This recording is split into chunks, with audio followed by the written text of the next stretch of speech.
Good afternoon. We're going to do our... Don't bite the book, Stella. We're going to attempt to do our friction investigation. So, Stella, I think we'll lead you out of the way.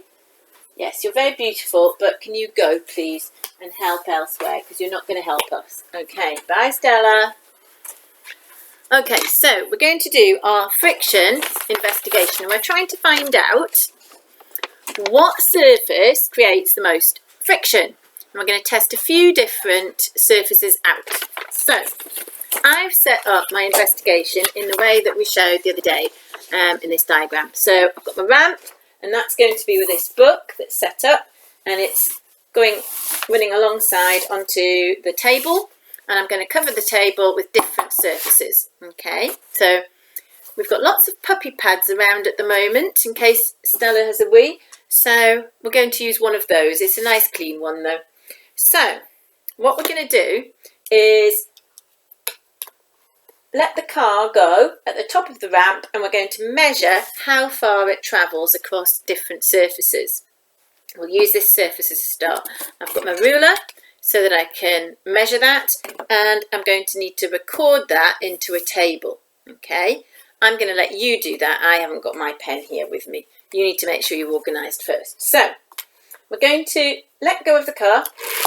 Oh, it's gone right over the ruler. I'm going to try it again. Okay, so the car travels a certain distance, and what we're going to have to do is measure from the base of the ramp how far the car travels. So I know it's 30 centimetres to there. I haven't got a metre ruler like we've got at school, so I'm going to have to put my finger there and move my ruler along. And I'm going to measure to the sort of nearest bit of the car. So that's another 9.5 centimetres. So this car's travelled 39.5 centimetres from the base of the ramp. Now I might want to do my test, or you might want to do your test, more than once, okay, to see if it's consistent results you get, or whether they change, okay.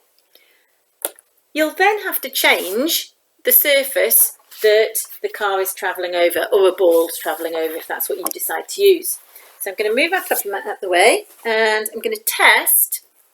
Oh, I've got this, it's not very nice doormat. Okay, so I'm going to just change that a little bit. No, I think I'm going to have to turn it the other way up. You need to be quite flexible in how you're carrying out these tests, because it's not always perhaps as perfect as you'd like it to be. So I'm going to do the same again with the car. From the top of the ramp, I've left everything in place, so I've kept that the same, so hopefully it's still a fairly fair test. And I'm going to let go of the car and see how far it travels across the doormat. Okay, so I'm going to measure from the bottom of the ramp to the back of the car again. And this time it's travelled 18 centimetres. Okay, so it hasn't travelled as far as it did on the puppy pad. Right, I'm going to try a different material out now. I'm going to try... Actually, I'll try just the table and see how far it goes on the table. And have a think about whether you would expect it to go further or not as far when it's travelling across the table. Okay, let's find out what happens here. Oh, it's crashed into the computer. Let's do it once more. See if it goes as far. Oh, okay, so it nearly span off the edge of the table. I'm going to do it once more.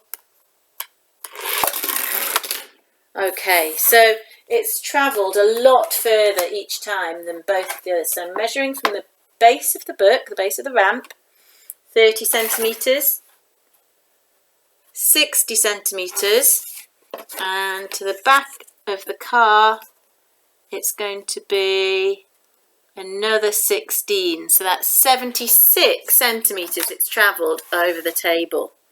Okay, I've got one more surface to use. I'm going to use this textured, it's got sort of lines on it, it's a cushion cover.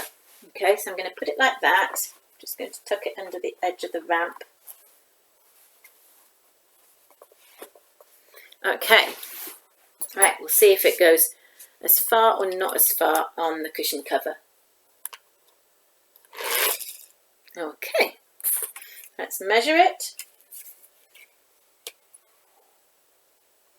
Okay, so the distance that it's travelled there is 25.5 centimetres to the back end of the car.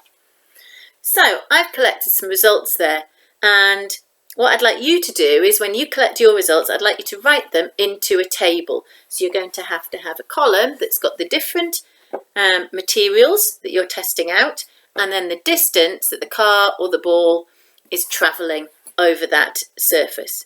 Okay, thanks for watching. Bye.